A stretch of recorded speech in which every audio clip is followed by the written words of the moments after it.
On the way back to race headquarters and the designated service point for a compulsory 15-minute halt at the end of lap 1, the course also took in Tweelachte and Bepong. In keeping with the historical trend, the route was once again spectator-friendly, with viewing points packed with huge crowds. Out on the route, nothing had changed for Du Plooy and Janse van Vieren in the RFS BMW X3. They still had a clear road ahead of them, and chasing after the young Pretoria crew, Trethuli and Wichmann were still at the front of the Special Vehicle Brigade in the LT Earth Movers bat. After an early puncture, Taylor and Birkin had fought back strongly in the Castrol Toyota Hilux, and despite a hiccup or two, Quinton and Kali Silvalt were a solid second among the special vehicles in the elegant fuel bat.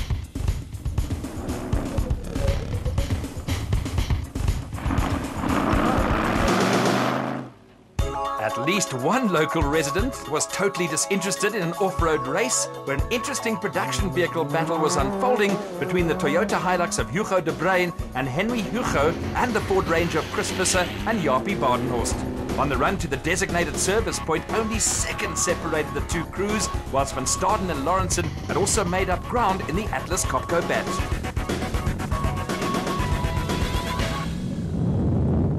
Production Vehicle Championship leaders Duncan Voss and Rob Howie were still battling with the dust problem. On the credit side, the Team Castrol Toyota crew had regained a place by finally finding a way past the international truck Toyota Hilux of Jannie Visser and Joks Leroux. Dust was now proving to be a handicap for Visser and Leroux, and they were being hauled in by the Rubicon Toyota Hilux of Pikkie Labuschagne and Rikus Erasmus. The Wolmaranstad crew had done well to overcome a 5-minute penalty for arriving late at the start of the Donaldson prologue and were being chased by Rubicon teammates Loder Brain and Rian Hreiling in the X-Factory Ford Ranger. The Regent Racing bat in the hands of former Sun City 400 winner Richard Fuller and Dennis Murphy was still leading Class P, with Louis Weichelt and Maret Besaidnet in control of matters in Class D in the N1 4x4 Toyota Land Cruiser. Both teams were looking for back-to-back wins after successes on the Toyota 1000 Desert Race. The route often took in tranquil pastoral scenes, with a windmill proving for a good vantage point. The Liqui Molly Zarco Challenger in the hands of Northwest crew of Neil Mayer and Joseph Lewis was still running strongly, with the pair looking to snap a sequence of two non-finishers. Veteran former South African champions Hannes Grobler and Henny Testeger were looking to bounce back after a non-finish on the Toyota Desert Race. More disappointment was in store for the pair, who were again destined to be listed amongst those who didn't see out the distance. KwaZulu-Natal crew Clint Gibson and Gary Campbell were again putting up a workmanlike display in the Gibson Racing Porter, but the drive of the morning came from Mark Corbett and Julian Hardy, who started from the back of the field in the Century Racing CR4. While they were on a charge, Dirk Pitter and Koos Claessens were quietly taking control of Class E in the 4x4 Megawool Toyota Hilux. The first car into the designated service park was the RFS BMW of Du Plooy and Henk Janse van Vieren. Du Plooy and Janse van Vieren had made the most of being first car on the road and had a lead of just over 4 minutes ahead of the Team Castrol Toyota Hilux of Taylor and Birkin. It was amazingly dusty this morning. The first sort of 5Ks was absolutely terrible. You sort of can't even get going, but as we managed to pass guys, so it got a bit clearer. And we sort of got into some air. We had a puncture that cost us about 4 places, but we managed to make that up. We're lying third overall now, about 4 minutes behind Christian, so we're happy. Up and down the designated service park during the compulsory 15-minute stop, the dust problem was a common theme. Yeah, the dust is just terrible. Dust is unbelievable. But I must say, I think it's for everybody the same. We're lying mostly so many places to get punches in it. Lots of people were unlucky this morning. So we're lucky to pass a couple of guys, so we're going like this. After the heat and dust out on the route, the designated service park was a temporary haven for the crews. 9 of the first 10 cars in the designated service park were from the Premier SP class, with Class D leaders Louis Weichelt and Maret Besaidenout the odd couple out. They were 9th overall in a race being controlled from the front by Christian Du Plooy and Henk Janse van Vieren.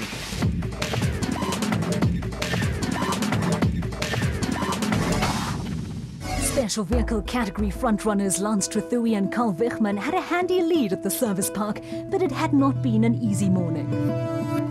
right from the beginning, Lance found that there was oil leaking. The cap hadn't been closed properly on the brake fluid, so his pedals were all full of oil. He battled a bit with the brakes and the clutch and that, but we persevered, and it's paid off. We've done very well. We've passed a lot of guys, a lot of breakdowns, a lot of punctures.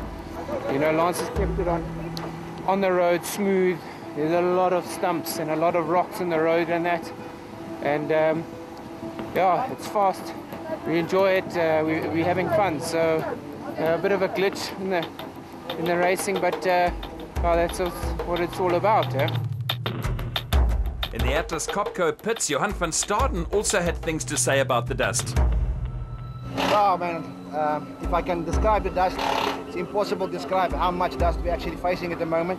The slightest mistake comes from the amount of dust. You can't see the route and you're off. The GPS records too slowly. I think that the matter is here to stay in a car, keep it on the road and getting no punctures, bring it back here. And whoever does that is the guy who's going to get that best result over this weekend. Premier Class A cars dominated the top 10 in the special vehicle category at the halfway mark. After dropping out of the top 10, prologue winners Evan Hutchison and Dani Stassen had fought their way back to 7th. At the top of the leaderboard, Trethuli and Wichmann led by nearly 5 minutes from Quinton and Kali Silvold, with Fuller and Murphy leading Class P.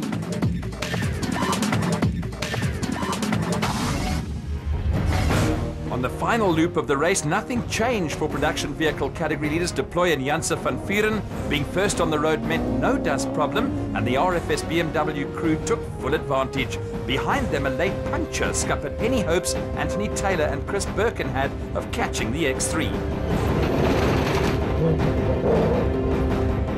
It was also plain sailing for special vehicle leaders Trethuli and Wichmann in the LT Earthmovers bat.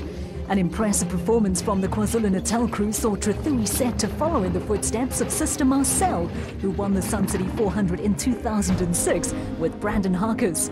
The KZN crew were well clear of Van Staden and Lawrenson, who had quietly worked their way into second place in the Atlas Copco bat.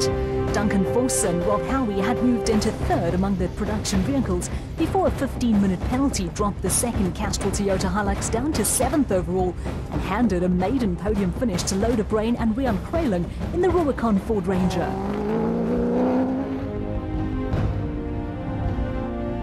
Photography can also be dusty work, while in the motorized bat Venom, a determined effort had seen Hutchinson and Stassen fight their way back to third on the road amongst the special vehicles.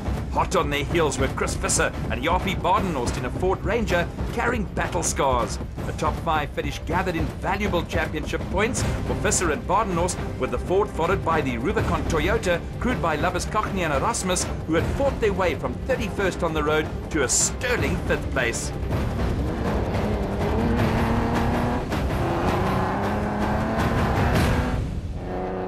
An interesting special vehicle tussle had also developed between the Rubicon bat of Peter Ruthven and Leander Pennard and KZN crew Clint Gibson and Gary Campbell in the Gibson Racing Porter. They were 4th and 5th on the road and separated by just over half a minute. The two special vehicles were closely followed by the Regent Racing Nissan Navara of the ever-consistent Mike Whitehouse and Matthew Carlson. The Nissan was followed by Class D winners Louis Weichelt and Marek Besadenhout, who clinched a second successive win after triumphing on the Toyota Desert Race in Botswana.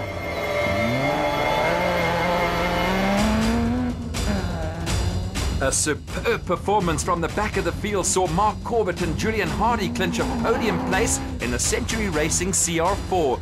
Kutsia Labuskachny and daughter Sandra gradually wore down the opposition to win Class P in the race on Exarco. And another impressive performance saw Dirk Pitter and Koos Claessens score their 4th Class E win in 5 outings in the 4x4 Mega World Toyota Hilux.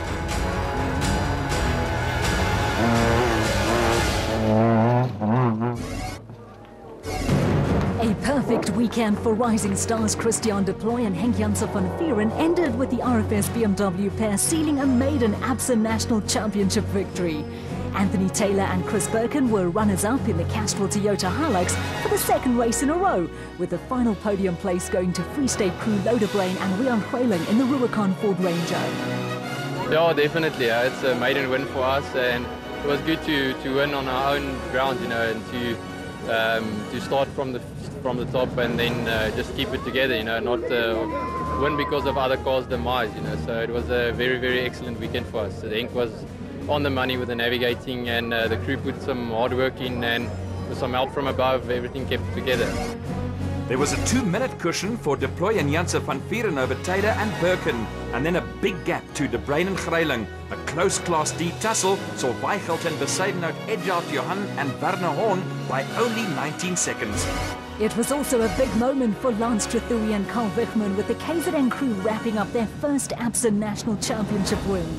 Second place took Johan van Staden and Mike Lawrenson to the top of the championship, with a tremendous performance securing a podium finish for Mark Corbett and Julian Hardy. Yeah, it's the first time, it's good. Yeah, we had a good race today. Carl did an excellent job in the car. You know, I've never won a national championship race before. I've raced for a long time, and for us, and today it was good.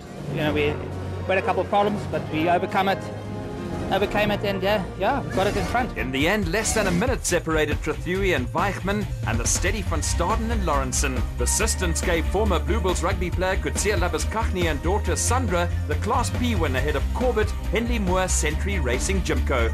Next week in Inside Off-Road Racing, we go behind the scenes and chat to Vinnie Fani and meet up with Trek motorcycle ace Brian Kappa. Catch all the action right here on Supersport, your world of champions.